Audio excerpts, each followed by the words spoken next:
Oi, turma, aqui é o professor Ricardo de Ciências do Iracema Rodrigues, tudo bem com vocês? Estou aqui com mais um tema, um super tema nosso hoje, doenças causadas por vírus e por bactérias. Vamos relembrar um pouco um conceito que eu falei na semana passada. Nas semanas anteriores, nós falamos sobre agente etiológico ou patogênico. Agente etiológico ou patogênico é aquele que é o causador da doença. Nessa semana vamos falar sobre doenças causadas por dois tipos diferentes de agentes patogênicos, que são os causadores, vírus e bactérias. Os vírus podem causar doenças que nós chamamos de viroses e as bactérias de doenças provocadas por bactérias são chamadas de bacterioses. Antes de falar dessas doenças, quero apresentar mais alguns conceitos fundamentais. Modo de transmissão é a maneira pela qual o agente etiológico contamina as pessoas. Vetor é o agente transmissor também, é o agente transmissor do agente etiológico, que é o causador. Ele que leva o causador da enfermidade. Os sintomas são conjunto de sinais que indicam o desenvolvimento de uma doença. As medidas profiláticas são conjunto de ações que visam a prevenção de uma doença. Os vírus podem ser transmitidos aos seres humanos de várias maneiras diferentes. Uma delas é por meio da veiculação atmosférica, por meio do qual gotículas de saliva de pessoas contaminadas podem se dispersar no ar quando elas tossem ou espirram. É o caso que acontece, por exemplo, com o vírus da influenza, que causa a gripe comum, e o SARS-CoV-2, que causa a Covid-19. Nesses casos, as pessoas doentes precisam higienizar as mãos frequentemente, tomar cuidado ao tossir, ao espirrar e usar máscara. Pessoas gripadas apresentam sintomas respiratórios como tosse, coriza, indisposição, febre. A intensidade desses sintomas pode variar um pouco, mas quando há falta de ar, é muito importante procurar ajuda médica. Nós vamos continuar. Vou mostrar para vocês o texto do PET. Os vírus também podem ser transmitidos por meio de vetores, como, por exemplo, os causadores da dengue, da zika, da chikungunya e da febre amarela.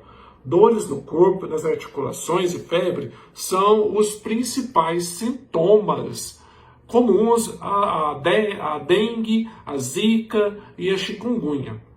E a febre amarela tem como sintoma o amarelamento da pele, chamado de icterícia. Os vírus causadores dessas doenças são transmitidos aos seres humanos por meio da picada da fêmea do mosquito Aedes aegypti. Então, o vetor, quem que é? O Aedes aegypti. Por isso, nesses casos, o importante é combater o agente transmissor, ou seja, evitar a proliferação do mosquito. Como se faz isso? Evitando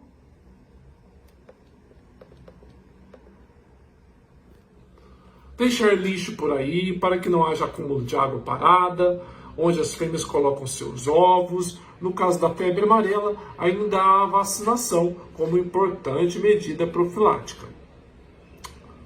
Há ainda vírus que podem ser transmitidos de uma pessoa para outra por meio de relações sexuais desprotegidas. É o caso do vírus, do HIV, de alguns tipos de hepatite e do HPV. Esses vírus causam doenças potencialmente graves que podem não ter cura. No caso do HIV, por exemplo, uma pessoa contaminada pode desenvolver a síndrome da imunodeficiência adquirida, a AIDS, uma doença que enfraquece o sistema imunológico e que não tem cura. A hepatite é causada por um vírus que afeta o funcionamento do fígado. E o vírus do HPV está muito relacionado ao desenvolvimento de câncer do colo de útero, que causa a morte de muitas mulheres todos os anos, e ao câncer de pênis e garganta. A melhor forma de evitar infecções sexualmente transmissíveis é usar preservativos ao realizar relações sexuais. Em geral, não há medicamento para tratar doenças causadas por vírus. Normalmente, os medicamentos utilizados ajudam no controle dos sintomas. O próprio sistema imunológico, na maioria dos casos, é que consegue eliminar o vírus sozinho. Importante focar nas medidas profiláticas, ou seja, preventivas, para não sofrer com esse tipo de doença. Seguindo agora, nós vamos falar sobre doenças provocadas por bactérias. Existem bactérias de todos os tipos na superfície do planeta. Existem bactérias que não causam mal algum ao nosso organismo e bactérias que podem potencialmente causar doenças. Essas bactérias do mal podem ser transmitidas de várias formas, como por exemplo, por meio da veiculação hídrica. A cólera é o exemplo de bacteriose que pode ser transmitida quando alguém toma água contaminada, ou come alimentos contaminados, ou tem contato com fezes de pessoas doentes. A falta de saneamento básico contribui muito para a disseminação dessa doença. A leptospirose é também uma bacteriose e está muito ligada à ocorrência de enchentes em centros urbanos. Isso porque favorece o contato das pessoas com a urina dos ratos contaminados com a bactéria Leptospira. É uma doença grave que pode levar à morte. Por isso é importante, no caso de enchentes, não entrar em contato com a água e lavar bem as superfícies por onde a água passou. Caso seja necessário, procurar ajuda médica imediatamente. Existem também aquelas bactérias que podem ser transmitidas por veiculação atmosférica, tais como tuberculose, uma doença que acomete os pulmões, e a hanseníase, que afeta os nervos. E nós temos também aquelas bactérias que são transmitidas via sexual, né? Que são aquelas chamadas de que provocam infecções sexualmente transmissíveis, causadas por bactérias tais como a sífilis e a gonorreia. Nesse caso, assim como dito para as ISTs provocadas por vírus, é importante o uso de preservativos nas relações sexuais. Ambas têm tratamento com medicamentos específicos, a sífilis e a gonorreia. Porém, no caso da sífilis, um tratamento mal feito pode levar a sequelas. Além disso, mulheres grávidas podem transmitir a bactéria da sífilis para o bebê durante a gestação ou no parto. É a transmissão vertical.